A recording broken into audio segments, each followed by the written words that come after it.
Hello, Internet. Welcome to a very special episode of the EveryJoe Podcast. The specialist. The specialist episode. EJPC, your political safe space. I'm Brodigan. And actually, instead of guests this week, we've got the creative triad, as opposed to the nuclear triad that current frontrunner knows nothing about, which we'll get to. The creative triad behind the EveryJoe Podcast. Of course, our Boston Peerless leader, through whom all things are possible, Brendan Morse. Howdy. And mega producer Aaron Gardner, who had quite a weekend this weekend. Aaron Gardner. I just knocked over my microphone and probably messed up the shot, so... This is what happens when the producer is on camera. He can't be trusted. You know something? We haven't been technical problem free since we started doing this thing about 8 years ago. So why start now? Yeah. So yeah, like I said, very appreciate the endorsement there. It's become a charming part of the show. It actually has. It's part of the EveryJoe Podcast drinking game where someone's sound goes out, take a shot, which isn't again. No, wait a second. This is actually like in no way Aaron's fault though. No, not at all. The horridness that is Google Plus. Yes. Yeah. Aaron is actually a brilliant producer. The problem is Google Plus and Wi-Fi. Yeah. But, for the most part. But the real problem is Donald Trump. Yes, which is what makes this a very special episode. See how that producer skill works? That was a good Aaron. So on Thursday or Friday, Eric Erickson, who's been a guest on the show, good friend of ours, and quite frankly, I think influenced why a lot of us got involved, wrote a piece for the Resurgent about how it's getting to the point where conservatives have to declare and make sure it's crystal clear that we will not support Donald Trump, even if he is a Republican nominee. Right. Whether that means pro Cruz or pro Rubio, people get fight about that on Twitter. I'm sure whatever they fight about today, there's going to be a different fight on Wednesday because that's what we do. But after that happened, Aaron came up with the hashtag Never Trump. Slight clarification here, and I love the credit, but I didn't actually come up with the hashtag. I was maybe the third person to see it and retweet it, and then I said, you know what, we should get this trending. So slight clarification. I don't want to take full credit. There was another person who actually tagged it first, and I'd hate to have somebody come back later and say, "Oh, Aaron Gardner's a fraud." So like we said, Aaron came up with the hashtag all by himself, no whatsoever. Trending national worldwide, and then yesterday Donald Trump was unable to denounce the KKK when asked 3 times because he needed more information about the KKK.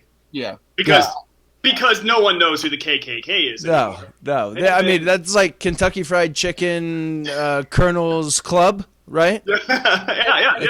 And look, and I want to just point out because today is the anniversary of Breitbart's passing.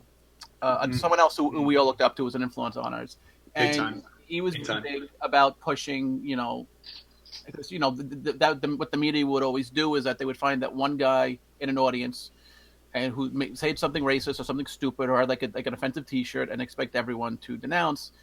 And he was very big and justifiably so on pushing back in that, not letting it smear an entire movement, which I see a lot of our colleagues for some reason saying like, well, it's not up to him to denounce it. I'm just going to put this out here. There is a world of difference between pushing back on the media because some random guy in an audience had an offensive shirt. And there's another thing altogether when the 67-year-old frontrunner for a major political party, when given free opportunities, can't simply just say, of course I denounce the KKK. Right. And by the way, and then segue to the point about how the media is the media double standard. Exactly. Yep. There should have been zero reason that he didn't respond with, of course it's bad, but how come you're asking me about that? Why aren't you asking Dims about this kind of thing when they're the ones who actually have policies that hurt minorities and have for years now, decades? Right. And why are you asking me that? And see, this is the thing to me. He had, okay, so this whole cycle, we've been told that he's a media manipulator and a genius and he can do all these great things. But to me, when the rubber meets the road, He's failed each time. On Benghazi, he went and undercut what the Benghazi committee was doing. On Planned Parenthood, he went and undercut our message on, no, don't sell baby parts for profit. On this, on KKK stuff, on being racist bastards, he's been undercutting the GOP and more so the conservative message the entire time. Yes. And the thing is he had the opportunity to make a brilliant moment and make a brilliant comment about conservatism, the media, and the KKK. He could have had the trifecta. He could have been Reagan just then. And he chose not to be. He chose to be a punk. He chose to be weak. And he chose to act like he didn't know what was going on. Oh, I don't know what's going on. Oh, my fingers aren't long enough to figure out what KKK is. So, I mean, it's absolutely ridiculous. And then you have these people who claim to be the anti-social justice warriors, and they're all of a sudden they're on their fainting couches because people made fun of Donald Trump's fingers, and they think that it's just wrong that the media would ask Trump about the KKK, but they don't say anything about him blowing the moment and blowing the opportunity and what happened to him being a master manipulator of the media. He's not. He got and the smartest guy in the room, by the way, who knows and remembers everything. Right, absolutely. One of the best, all-time greatest memories in the world. He doesn't know who the KKK is or how to respond properly to a media assault. Give me a freaking break, dude. You are not anything that you say you are. And I love the fact, Aaron, I wish that there was like a choir behind you or something. Like, do. No, he gets so triggered so easily. Oh, he does. Funny, and it's funny because he's supposed to be the guy who's telling it like it is, and he's got the loyalty of the anti-PC crowd and the anti-SJW crowd. Yet this is the same crowd that the moment you even look at Trump funny or breathe air out of your nose that seemed a little bit derisive, they lose it. They appear in your timeline to accuse you of being a leftist and a liberal, and you hate freedom, and you're a secret. I don't know, cuck or whatever. And the beautiful thing about all that is it's 100% projection, just like 90% of Donald Trump's campaign. When he talks about amnesty and he blames other people, and it's projection. We found out for sure he hires illegal immigrants. Yeah, there you go. There we know it is. that. We know that there were people in his campaign who were aligned with racists. We know this. Okay, They've been fired for their comments, right? So why are we going to act now like he doesn't know anything about racism? Why are we going to act like his former statements, I think it was back in I'm talking about the Reform Party days. 2000. In 2000, when he actually called out Pat Buchanan for being a horrible Nazi and called out David Duke for being a KKK member. I mean, are we supposed to forget these things? Are we supposed to act like none of these happened? I think that's what the Goebbels side of Trump's fan base wants to happen. Those people who believe that they can just continually lie and continually use sites like Breitbart and the great name of Andrew Breitbart to push this liberal in the office, and it's sickening. That's actually I want to segue off of that a little bit because one of you or both of you, because it always comes up. You always hear a lot of like, oh well, this is in response to the GOP establishment, and Trump's not our enemy. We need to destroy the GOP establishment, and Trump's going to destroy the GOP establishment for us. I've got two big problems with that. One is that none of the three of us, or anyone we've had on the show, or we'll say about 70 or 80% of our colleagues are fans of the GOP establishment. That's why we've spent at least the past 8 years, however many years, rallying around people like Ted Cruz and Marco Rubio and Scott Walker and Bobby Jindal and Rick Perry and Rand Paul. So that way, when it came down to run for president, we were actually going to have people where we didn't have to rely on the GOP establishment. We were going to have people be able to who were actually strong conservatives who could actually explain conservative policy to the masses. And some of our same colleagues who were with us then now decided, now that they could actually run for president, oh well, we don't actually want them. We want a fictional character, because that's basically what you see on TV is Donald Trump the fictional character, not Donald Trump absolutely. the person. Right. So they're pushing we need this fictional character because he's going to fight the establishment, even though, every single policy. He's running as the left wing's caricature of Ronald Reagan. But that's very true. His actual positions, though, if one of Republican flipped on even one of those positions, they'd be persona non grata. I mean, Jeb Bush was disqualified. I'm a fan of his, but Jeb Bush was disqualified because he gave Hillary Clinton an award. Meanwhile, Donald Trump flipped on every position and donated $20,000, tens of thousands of dollars to her campaign. Oh, let's go over these positions too. By the way, for Common Core until he was called out for it, and then he suddenly wasn't. Right. For Planned Parenthood up until 2011, just right before his GOP run. And by the way, he wasn't just pro-abortion; he was pro-partial birth abortion. Yep. Right up until the point that he had to change. I mean, this is the same. This is the same policy position as Barack Hussein Obama. Okay. Yeah. And by the way, for Planned Parenthood as of a week ago on Meet the Press. Right. Because they do good things for women. Oh yeah, except for the fact that every clinic can do what Planned Parenthood does and more than Planned Parenthood. And you don't run the risk of dying.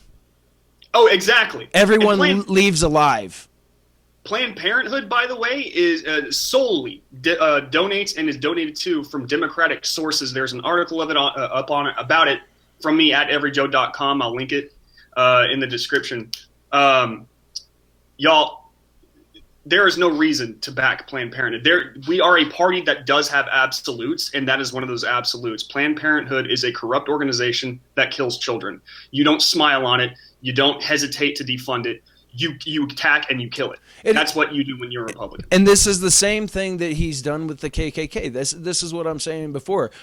You don't ever waste an opportunity to say that the KKK is horrible or that Planned Parenthood is horrible. You don't waste those opportunities as a conservative or as a Republican. And those who do are the people that we've been fighting against for years and years and years. And those people who just mindlessly say, "Oh, we need to get rid of the establishment," it's a little more than that. We don't. We want. Is not the establishment as a infrastructure that needs to go away. It's the people who are currently running it. We need a conservative establishment. And some people don't like that. Some people, I'll give you an analogy. Back in the day, Metallica, it was raw, it was hard, and then they, went big with Metallica Black, and everybody said they sold out. Well, let me tell you this. Just like Metallica said, yeah, we sold out. Every fucking seat in the stadium. That's what I'm talking about. I want the conservative establishment to be there. All right? Right here. Yeah, the goal was to overtake the establishment and become it. Right, exactly. There's nothing wrong. There's nothing wrong with being king of the castle if the ruler is fair and just and sticks to his conservative principles. That's fine. That's what we wanted in the first place. We want a responsive establishment. That's what we want, and that's what conservatives need, is to be that responsive establishment. Exactly. That's how we win. That's how we won in '94. That's how we can win now. I mean, it's not rocket science. And let's look at it this way. We've had a lot of Tea Party victories in the past. We've had a lot of people come in that we just love to death, like Cruz and Rubio and et cetera, et cetera. Rand Paul being a big one. We have actually done a lot to replace this establishment GOP that we hated, the ones that were working with the Dems with these really great candidates. We are the establishment now, or at least we are pretty much almost the establishment now completely. We could tear honestly down the same establishment. Right. They want to tear down the same establishment because they think that this is still a bad GOP. No, it is improved by leaps and bounds. What you're destroying is something that you created. Right. And we're on the precipice. I mean, if you honestly think about it, if we got either Rubio or Cruz into the White House, okay, and we had a good bit of coattails off that in the Senate, we could be looking at a Senate Majority Leader named Mike Lee. Yeah. I mean, do we want to throw that away on Donald Stubby Fingers, Orange Face Trump? And not to mention, even if we're looking at Cruz and Rubio, where, and look, I'm a Rubio supporter, but I'll admit, out of the two of them, he's the least conservative. Even the least conservative of the two of them, the establishment had to come to him. Yeah, exactly, and that's something I wanted to point out to people too. Yeah, that's exactly true. Yeah. They had this. Their pick was Bush. They had to swallow Rubio. Yeah, and the counter side of this is Donald Trump again. But it was too big to swallow. The counter side to this is with Donald Trump picking up Jeff Sessions. Okay, so Donald Trump is this big war. He's this hero for conservatism. He's this hero for the GOP. Oh, right. Jeff Sessions, 80% Heritage Action score. Isn't that what they would call a rhino? I mean, because Cruz is 100%. Marco Rubio is at 94%. I think somewhere around there, 96%. That seems to be what this new establishment is that they want to form. It's like, okay, well, they stand for against immigration, and it's gotten to the point. It's not just illegal immigration, just immigration. Period. Yeah, they're against immigration. They're against trade, and the rest will fill in depending on poll numbers. Yeah. Right, exactly, and that's the worst part about this is it's so much of it is just stick your finger in the air populism with no principled base, and that it's rage against the machine. It's Robespierre. I mean, it's ridiculous. Yes. People are going to end up getting heads cut off if we go down this route. And I hate to be hyperbolic or whatever, but that's what history shows. That's what history shows. You're not. Here's. Let me point out two important facts right now that people are rooting for Trump and completely ignoring right now. Eminent domain laws. Trump loves them. He wants to expand them. He loves the idea of government taking private land. So what is yours is his. Libel laws. He wants to reopen libel laws, make them more loose. That means that anything that anyone says online, like a reporter, journalist, or even every Joe on Twitter or something like that, can be sued for saying mean things. By the way, I think you mean EveryJoe.com on Twitter. Exactly. That's well. Let's go down. Let's go down this list here real quick, and let's actually talk about this. So he's willing to take land by force and use it for whatever he wants. I think that probably goes towards the Fourth Amendment being destroyed. He's willing to open up libel laws to make them more like England, which, let's just say it. They have no First Amendment. So we've just taken away the First and the Fourth Amendment. Let's not stop there. Let's talk more about some of his positions. He is for an assault weapons ban. He was for an assault weapons ban in the past, and I truly believe that he probably will be for one in the future. So that's the Second Amendment gone. So we have the First, Second, and Fourth gone.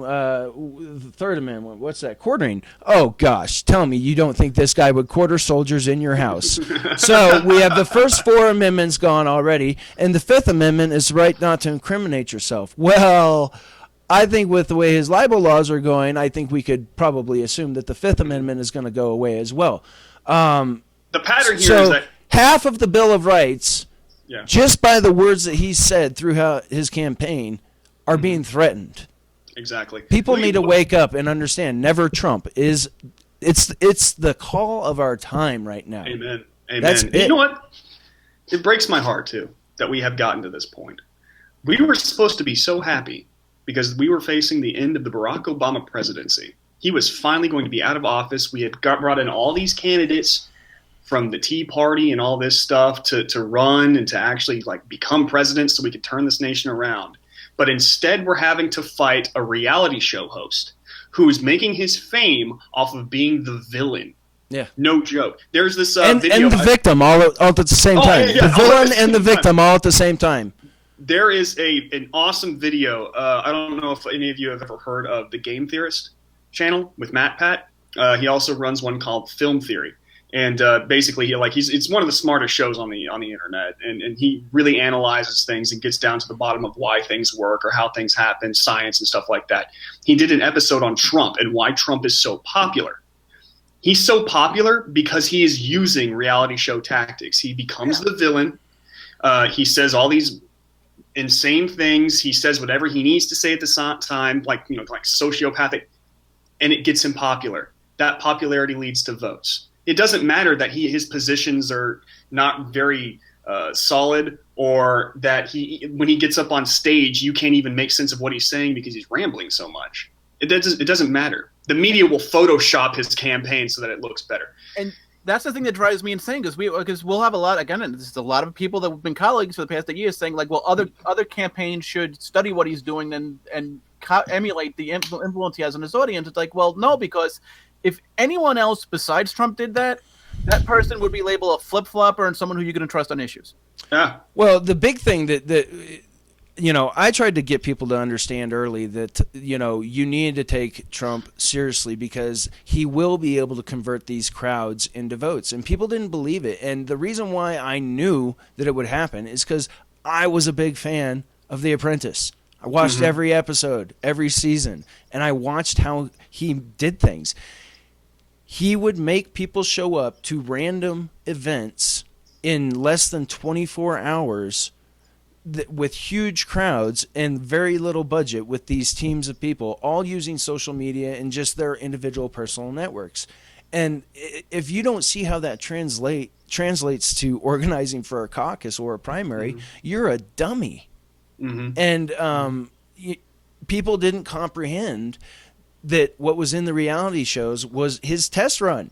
That's what he's been building. He's been building a way and a concept of how to convert digital action to physical crowds to votes. He's been doing it for a long time, and people didn't understand it.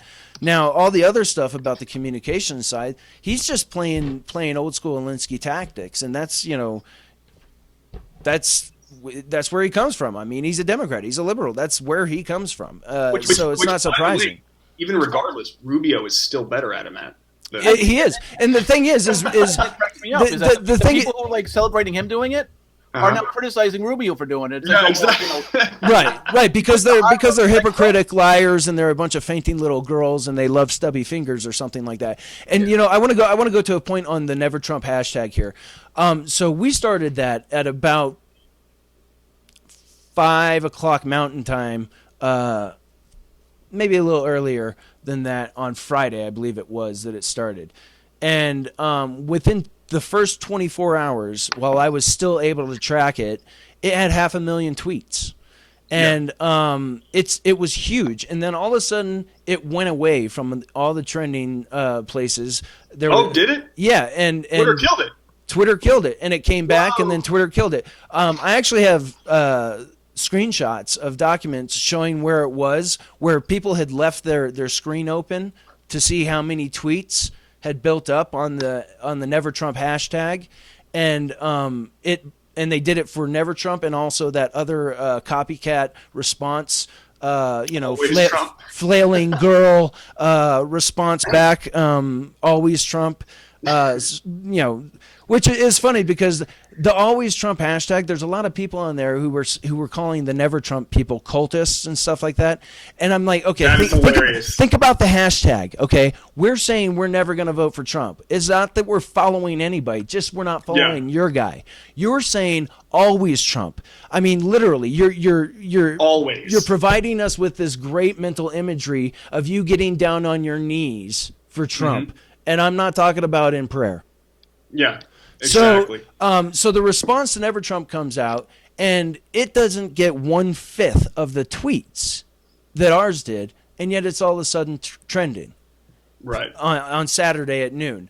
And so it's interesting to me what's going on here because there's all sorts of media manipulation that's been going on from the Donald Trump campaign. I think we all know it. It's the unspoken secret that Trump is paying certain websites and other organizations to keep him in this. I mean, even the American Conservative Union has gotten so many donations from Donald Trump that even though Trump can't disavow the KKK, he's still going to speak at CPAC, which is absolutely disgusting. Remember when we were kicking out Go Proud? Right, exactly. And I was part of that. I mean, I didn't think Go Proud was right to be there and having a speaking role and stuff like that because, I mean, conservatism has certain roles, but that's besides the point now. And kicking out Go Proud versus kicking out KKK, I mean, we should be able to pull the trigger way easier on this. It shouldn't even be a matter of dispute.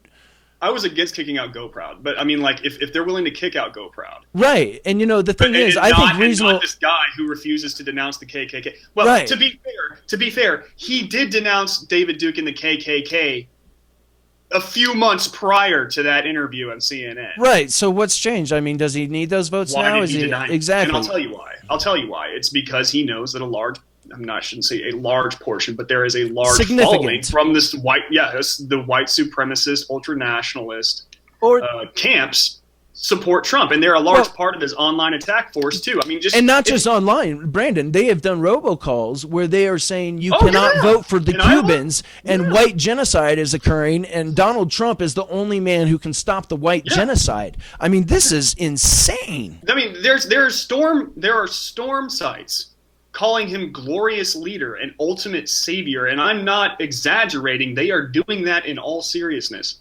Yeah, they're not being ironic. They think they're being funny and ironic, but they're not. So I mean, some people think they're being funny and ironic because it's online and everything. And there are good satire and irony sites that do this stuff well. Oh no, the one I'm talking about. These guys aren't it. A legit site that has gained popularity, especially since what was it? The shooter who went into the church, Dylan Roof, was it? Yeah. Yeah, Dylan Roof. I try not to remember their names. Yeah, and then like recently with Trump coming out, this site literally came out and like opened up all sorts of support for Trump and has gained some serious popularity, international attention, by the way, in support of Trump. So I mean, and they are calling him glorious leader, and they're doing that in all seriousness. Yeah, this is where they are. That is where they are. There are a lot of people who watch a movie like American History X, and they forget the last 20 minutes of it, and all they see is I'm a tough neo-Nazi guy, and look how cool I am, and race matters, and blah blah blah, and they don't realize that at the end the guy's brother is dead. He's changed his mind, and he's being chased by white racists for the rest of his life, and has had to deal with that. I mean, this leads to bad things. This is hate straight up, and if you allow hate to come in, real hate, and I'm not talking about the liberal, no hate stuff. Yeah. I'm talking about real, literal, visceral hate for other people. Let me remind our listeners and our watchers what the GOP is about. The Republican Party was founded as the party of anti-racism. We fought to end slavery. We fought for civil rights. All right, we are the party of real equality. To have someone come in and completely destroy that narrative by saying, "Oh, Mexicans are bad, kick out all the Muslims," and blah blah blah, religious tests. This completely goes against the principle that we were founded on. You're right. I want to just say one thing, though. It doesn't come in and destroy a narrative. It comes in and destroys the truth. That's what I'm saying. The problem. Yeah. Well, yeah, but you use the word narrative to come in and destroy this narrative about the GOP. It's not a narrative. It's the truth. We came from liberty for all men. It doesn't matter your color. Abolition was our cause. I mean, and today we may not be there. If Trump wins on Super Tuesday and we don't have a co-aligning of people behind one solitary candidate to take him out, I'm afraid that the GOP is done. And if so, I'm going to have to say good riddance, because I want no part of a party that is being run by people inflamed by race passions. Me either. And that's why I've got a piece coming out soon to elaborate on this point, but I will not be voting for Donald Trump if he wins the GOP nomination. I will not either. I won't be voting him. But also to Aaron's point, I mean, this is all also based on what he said now, because quite frankly, it would not surprise me if 2 days after getting the nomination, he's on Univision and in Spanish coming out in support of amnesty. He probably will. Will. He'll do whatever it takes to win. Yeah, this is the presidency of Trump. There was a tweet the other day where Trump had retweeted something that basically said, after the killing in San Francisco where that illegal alien killed that girl. Yeah, see, yeah. I actually thought he meant the terror attack in Los Angeles.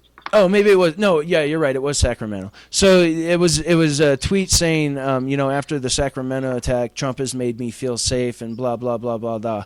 And, I retweeted it with something in front of it that said, after the Reichstag fire, Hitler made me feel safe. Yeah. That's what's going on here.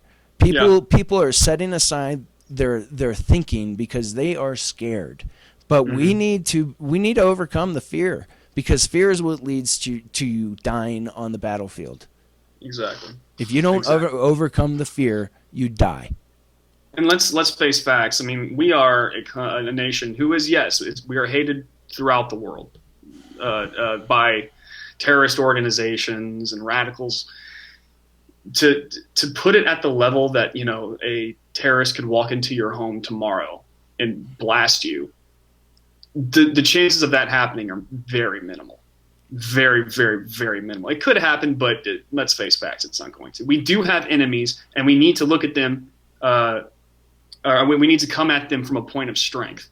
Donald Trump does not possess the strength needed to face these people down. He is all talk. If you notice him throughout debates, whenever he is confronted, and I mean not just from a distance, I mean confronted, he wilts. He backs down. He's a coward. Donald Trump will not save you. Well, and the thing of it is a man with no morals or principles will always crumble when challenged. And I'm glad people are finally doing it. And I'm going to reiterate a point I made on Twitter as well about bullies and how you deal with them. You cannot just hit a bully once. You have to hit them and beat them down and take their pride in front of an audience. And that's how you defeat a bully. Exactly. And on that pleasant note, hey, we should all do a one more thing because I got a one more thing. Yes, exactly. Well, good. Then Aaron will start off. Last word for you. All right, my last word is my pinned tweet. It's been up there for a while. When bad men combine, the good must associate, else they will fall one by one in unpitied sacrifice in a contemptible struggle. That's Sir Edmund Burke, and I think he would be on board with Never Trump. Word. I agree with Aaron. I don't really have much more to say myself. Everything that I could have said, I think I did during this podcast.